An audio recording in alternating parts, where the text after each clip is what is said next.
Beirut में भीषण धमाके, मारे हिजबुल्लाह के 30 कमांडर।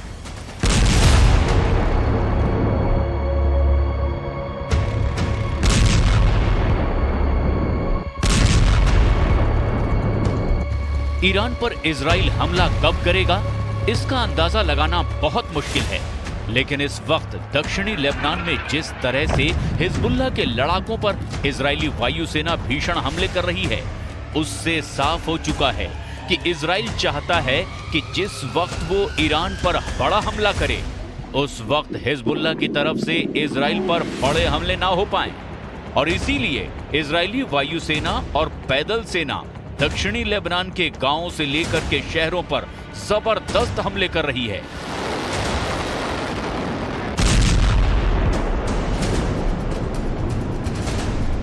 अगर हम पिछले 18 घंटे की बात करें तो इजराइल ने लेबनान की राजधानी बेरूत में अंधाधुंध हवाई हमले किए हैं।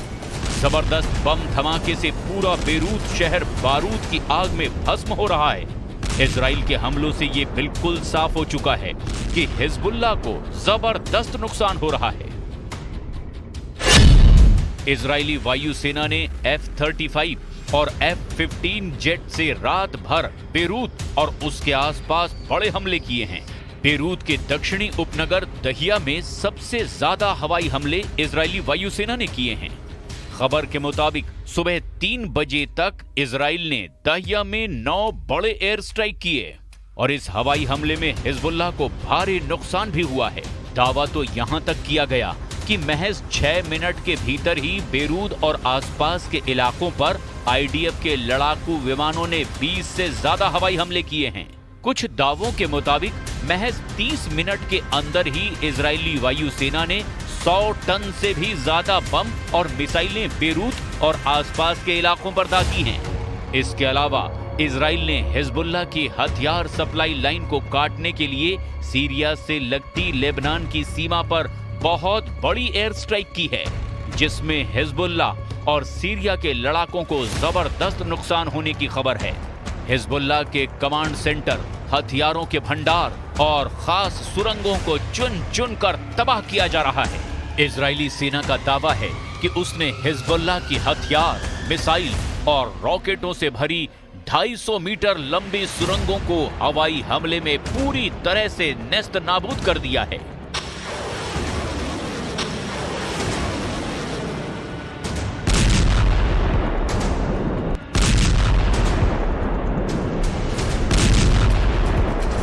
חיסול של נסראללה זה שלב חשוב מאוד, אבל זה לא הכל. אנחנו נפעיל את כל היכולות שיש לנו. ואם מישהו לא הבין בצד השני מה הכוונה כל היכולות, זה כל היכולות. ואתם חלק מהמאמץ הזה. המטרה שלנו זה להחזיר את תושבי הצפון לבתיהם. עבור החזרת תושבי הצפון לבתים שלהם, אנחנו נהיה מוכנים לעשות. इजरायली सेना का दावा है कि उसने लेबनान में हिजबुल्लाह को कमजोर करने के लिए जमीनी जंग बेहद तेज कर दी है।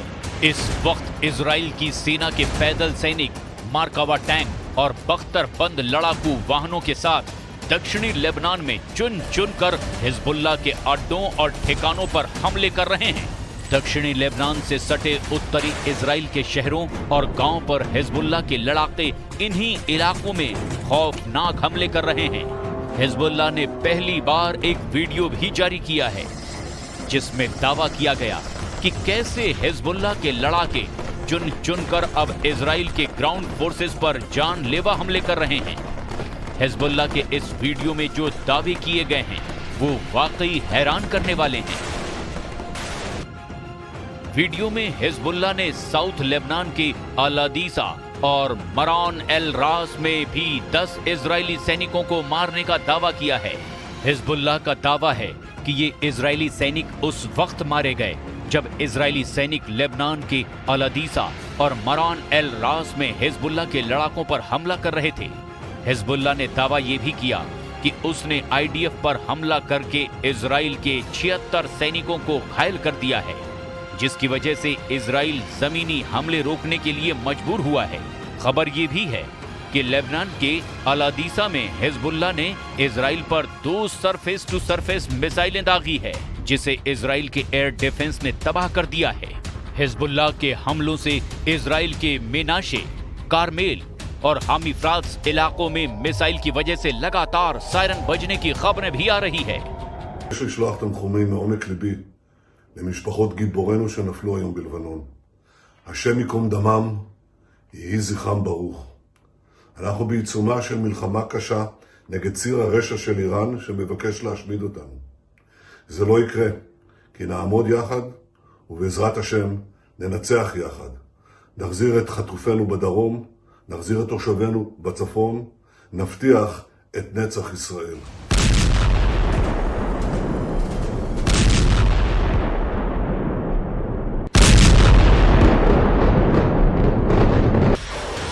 तेज होती जंग के बीच खबर ये भी आ रही है कि लेबनान की तरफ से हिजबुल्लाह लड़ाकों ने इजराइल पर 25 रॉकेट से हमले कर दिए हैं।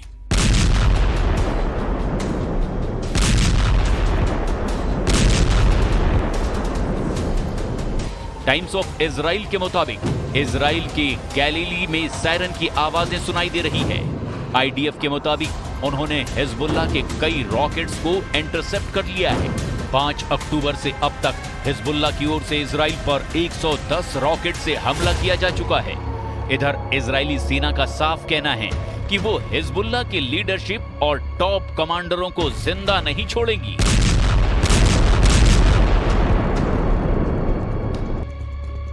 हम आपको ये भी बता दें कि इजराइल के प्रधानमंत्री नेतन्याहू ने यह भी दावा किया है कि इस वक्त इजराइल अपने दुश्मनों के साथ 7 फ्रंट पर जंग कर रहा है। इधर इजरायली सेना के चीफ ने दावा किया है कि हम लगातार हिजबुल्लाह को भारी नुकसान पहुंचा रहे हैं। आईडीएफ की तरफ से जो दावा किया गया है जरा उसे भी जान लीजिए। आईडीएफ के मुताबिक 440 हिजबुल्लाह लड़ाके अब तक मारे गए हैं, जबकि हिजबुल्लाह के 2000 ठिकानों को तबाह किया जा चुका है। हालिया हमलों में इजरायली सेना ने नसरल्लाह और उसके उत्तराधिकारी हाशिम साफिदीन और वेपन सलाहकार मोहम्मद अनीसी सहित करीब 30 टॉप कमांडरों को मार डाला गया। वहीं आईडीएफ ने बताया कि पिछले 5 दिनों में हिजबुल्लाह के 440 लड़ाके मारे गए हैं। इजरायली हमलों में अब तक लेबनान में 2000 से ज्यादा लोगों की मौत हो चुकी है। इनमें से ज्यादातर पिछले 2 हफ्ते में ही मारे गए हैं। दक्षिणी बेरूत का ये वीडियो देखिए। इस वीडियो में इजरायली वायुसेना पर आरोप लगा है कि उसने बेरूत के दक्षिणी उपनगरों में चल रही बमबारी में लेबनानी अल मनार टीवी स्टूडियो को निशाना बनाया है। साल 2006 के बाद से इजराइल ने अल मनार कार्यालयों पर पहली बार हमला किया है। अभी ये पता नहीं चला है कि लेबनान के अल मनार टीवी स्टूडियो पर हुए हमले में किसी की जान गई है या नहीं, लेकिन अल मनार टीवी स्टूडियो को भारी नुकसान जरूर हुआ है। इजराइल इस वक्त बेरूत में हर उस जगह पर हमला कर रहा है जहां उसे लग रहा है कि हिजबुल्लाह उस जगह का फायदा उठा सकता है। बेरूत में भगदड़, हवाई हमले पर हाहाकार। בתור הערכת מצב שקיימנו היום, הוחלט על עדכון ההנחיות לעורף, כך שיתאפשרו התקהלויות של עד 2,000 איש מאזור הכרמל דרומה. האופן בו נגיב למתקפה הנפשעת יהיה באופן, במקום ובזמן שנחליט, בהתאם להנחיית הדרג המדיני.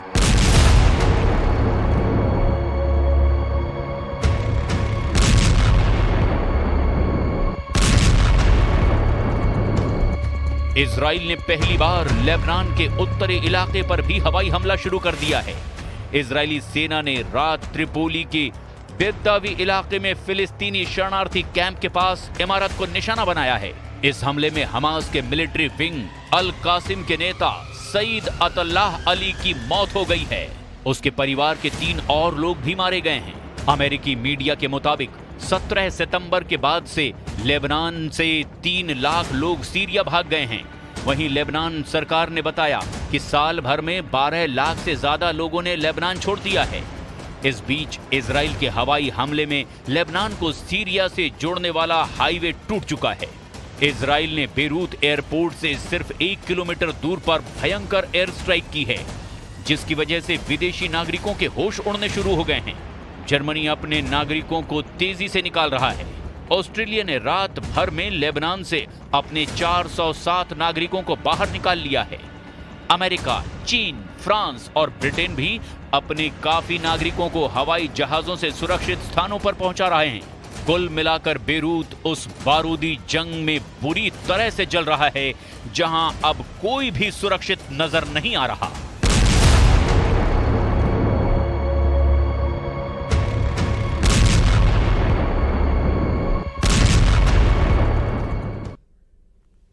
सवाल है कि क्या इजराइल आज रात ही हमला करने जा रहा है, और अगर इजराइल हमला करता है तो ईरान में वो किस जगह अटैक करेगा। नेतन्याहू के दिमाग में क्या चल रहा है, इसे जानने के लिए पूरा ईरान ही नहीं पूरी दुनिया बेचैन है। इसलिए ये ऐसे युद्ध की चिंगारी है जो पूरी दुनिया को जला सकती है। ये बात पुतिन भी जानते हैं और बाइडेन भी। इस युद्ध के शुरू होने से पहले कई एक्टर शामिल हो चुके हैं। एक तरफ ईरान बनाम इजराइल है, तो दूसरी तरफ बाकी एक्टर्स में अमेरिका है, रूस है, सऊदी अरब है, लेबनान है, इराक है, सीरिया है, यमन है। तुर्की भी इस युद्ध से अछूता नहीं रहेगा। अजरबैजान, आर्मीनिया भी इस युद्ध में खिंचे चले आएंगे। युद्ध शुरू हुआ तो नेटो को भी एक्शन में आना पड़ेगा, और चीन को कौन नजरअंदाज कर सकता है। लेकिन युद्ध को काबू करने के बजाय इस वक्त ईरान और इजराइल में ऐसी मीटिंग हो रही है जो सिर्फ और सिर्फ युद्ध को और तेज करेगी। पेंटागन से लेकर इजराइल के वॉर रूम तक घंटों मीटिंग हुई है और अब भी चल रही है। तेहरान को जवाब देने के लिए क्या अमेरिका भी इतने ही प्रेशर में है जितना इजराइल है, ये बड़ा सवाल है। तो चलिए इसका जवाब भी आपको दिखा देते हैं। एक तरफ नेतन्याहू बम गिराने वाले हैं और दूसरी तरफ बाइडेन बारात में जा रहे हैं। नेतन्याहू के टारगेट पर गजा है, बेरूत है, ईरान है, और बाइडेन व्हाइट हाउस के स्टाफ की शादी में है और बाइडेन अब पार्टी मोड में आ चुके हैं। ये बारूद वर्सेस बारात वाली तस्वीर है जिसे पूरी दुनिया देख रही है। वैसे बाइडेन ने सेंट्रल कमांड के जनरल माइकल कुरिला को तेल अवीव बहुत सोच समझकर भेजा है। इसके पीछे अमेरिका का एक बड़ा मैसेज है। मैसेज ये कि अगर ईरान और इजराइल का युद्ध हुआ तो अमेरिका इजराइल के साथ खड़ा होगा, जबकि दूसरी तरफ पुतिन पूरी तरह ईरान की ढाल बनकर खड़े होंगे। या कहें कि ईरान और इजराइल युद्ध अमेरिका बनाम रूस की जंग बन जाएगी। खबर यह भी है कि ईरान को रूस से S-400 एयर डिफेंस सिस्टम मिल चुके हैं। सवाल है कि क्या ये खास इजराइल को रोकने के लिए सप्लाई किए गए हैं।